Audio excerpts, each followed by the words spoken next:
Hello, Marvel Legends. So, cards on the table. The Patreon was not the runaway financial home run I thought it would be. However, truth be told, I did maybe start spending money as though it would have been. So,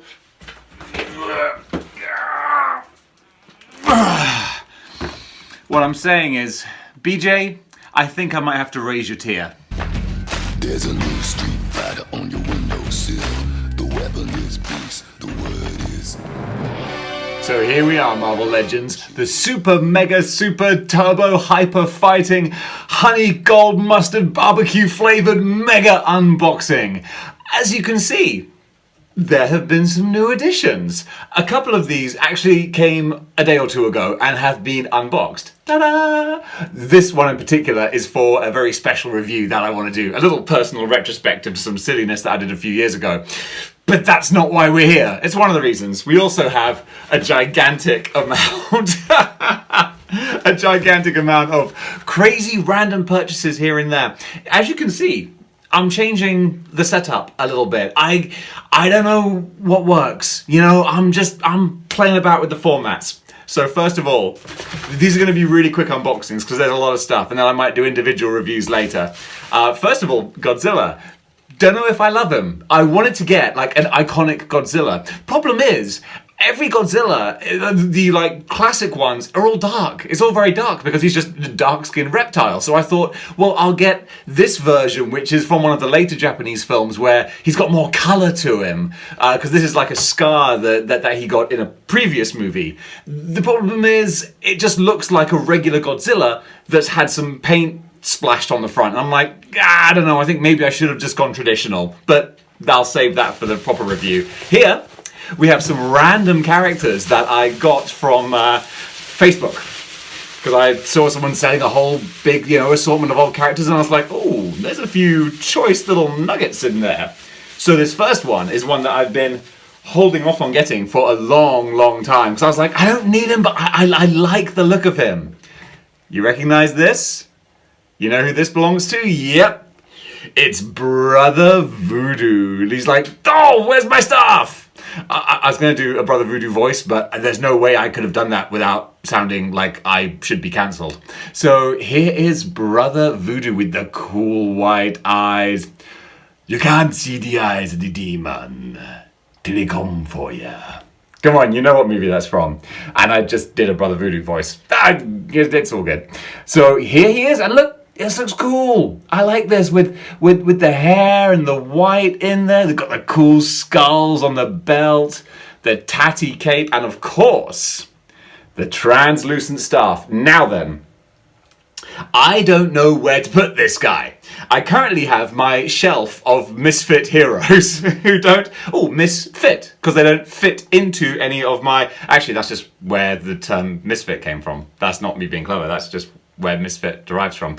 Anyway, he's going to go with my misfit heroes for now, because I only really know Brother Voodoo from the Avengers Unity Squad, which was a fun story. I really enjoyed that, but I don't think he's ever had any relation to Spider-Man at all, and I don't really have the Unity Squad, so I don't know where to put Brother Voodoo. But I do love coming into Halloween, the cool-looking Halloween character with monsters coming off of his staff. We got the skulls here. Great Halloween character to have. Now I just need to get Man-Thing. I'm going to try doing this little swap over. I don't know if he's balanced correctly yet. Oh, swing and a miss. Okay, well, either way, moving swiftly on, that was Brother Voodoo. But yeah, now I need to get Man-Thing and Blade and Elsa Bloodgood and all that kind of stuff, and I can start making some Midnight Suns, and that will be a lot of fun. I just listed off a lot of figures that are not cheap, and they are hard to come by, so we'll see how we go with that. And now we have Brother Voodoo. You see my... Lucky that wasn't an NECA figure. It's still good. It's just a little bouncy. All right, next in the set. I got three from this person. We have, this was a random one. We're going quite far back. Sundra. I keep wanting to say Titania. That's not the name of this character. I know. But I wanted to get her because she's Absorbing Man's other half.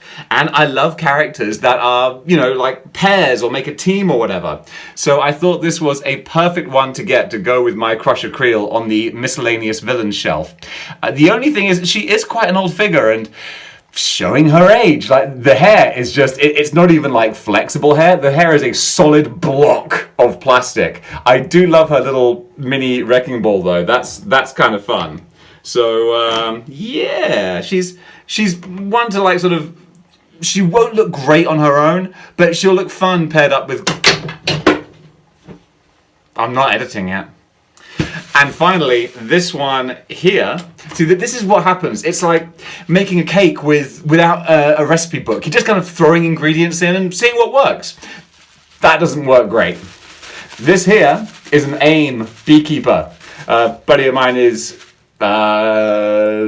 team building, not army building. That's the word. But yeah, I'm not going to unwrap that because you've seen what I do to my figures. So I'll keep that safe for him. That's one box done. Now then, I had another box that arrived earlier, which I did open again. So, this was all NECA. We have NECA Michael Myers. I haven't even opened him properly yet, because I'm going to do a proper review of him, but he looks fantastic. See, we're plowing through. Then, this is a big one. NECA Police Station Terminator. Oh, this is iconic. And the accessories, the messed up face sculpt look amazing. Then we have I took him out, but it's Freddy Krueger. So I almost have all of my movie maniacs, except for Alien. I gotta get Alien. Now then, here is the box for Godzilla. That sits a little better on there, but no one wants to see that rotating. And finally, not even a figure, I got this book, The Definitive History of RoboCop. And this is really, really good for like behind the scenes set photos, concept art. And what's great is that it's not just the original RoboCop, it's RoboCop 2, 3, and the remake. All of which, I was going to say all of which have their good points. The RoboCop 3 has no good points. Like, literally, there's goose egg, zero good about RoboCop 3. But I even don't mind the remake. It's just, it is what it is. It happened. It's not a terrible thing. But 1 and 2, oh, I love that. All right, let's start opening. Let's start opening some new boxes. Here's a big one, and I'll explain to you why. This is a figure that I've been holding off on for a long, long time. Because I was like, I don't really need him because I have the Wolverine 2-pack 80th Hulk, but what about Smashy Pipe Hulk? That's the question. I wanted him because he's a big sculpt and a big hefty character, high on the heftometer with a gorgeous, huge Kingpin style cardboard back. I mean, this is just beautiful. But why did I often hold off on him? Because he has a very goofy looking face. And I was like, it doesn't look like the Hulk to me. Then, it's so wonderful how the world works sometimes. Excuse me while I hack into this. I got, as you know, the Old Man Logan and Hawkeye 2-pack. And all of a sudden, that opens up a possibility, a whole world, if you will, of, of goofy-looking, inbred Hulk children. So what will make that display pop even better is a goofy-faced Hulk, because this doesn't have to be Bruce Banner Hulk. This could be one of Hulk's hillbilly offspring, and that works fine for me. This is the big goofy Hulk, and I am digging this. This is this was actually inspired, this idea of mixing some characters for like different displays, by my buddy Skydragon, who just combines all sorts of things into his displays. I thought, let's go a little interesting. Let's think outside the box. I don't know where his pipe went. Did I drop his pipe? Oh, there it is. So, here is goofy-faced Hulk out of the packaging. And look, he's got like the pudding bowl haircut. Like, he doesn't look cool. What does look cool is that actually, unlike the 80th Hulk, or I think it's not as prominent, his veins are like dry brushed, or there's just his veins are a lot darker. They're a much darker green. They stand out better. So that in itself is a big improvement. Everything else is exactly like you would expect from the 80th Hulk, except of course he's got the goofier head sculpt with sort of the dark around the eyes. I don't like this head sculpt. If it was Bruce Banner, if this was my only Bruce Banner, I'd be like, this isn't great.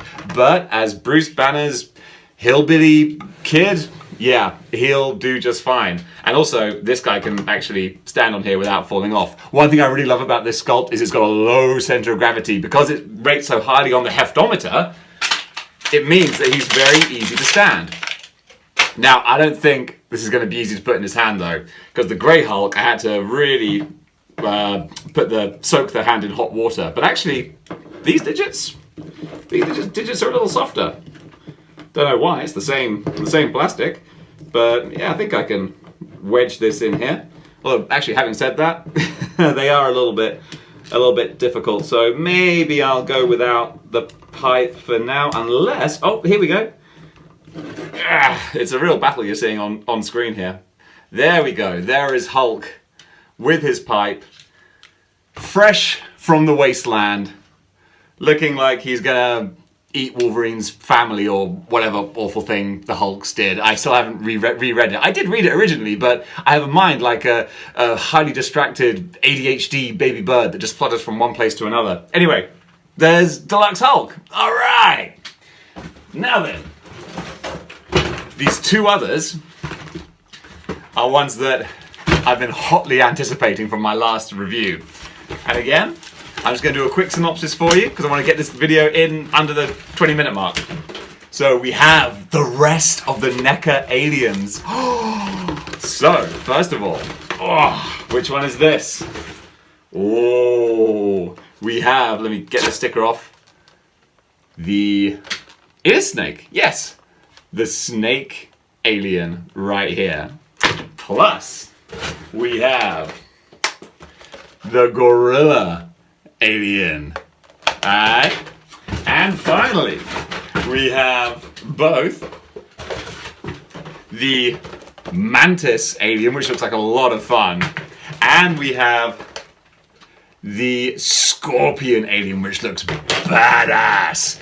So I'm going to fast forward this while I crack these out of their packaging. We're just going to take a real quick look at them.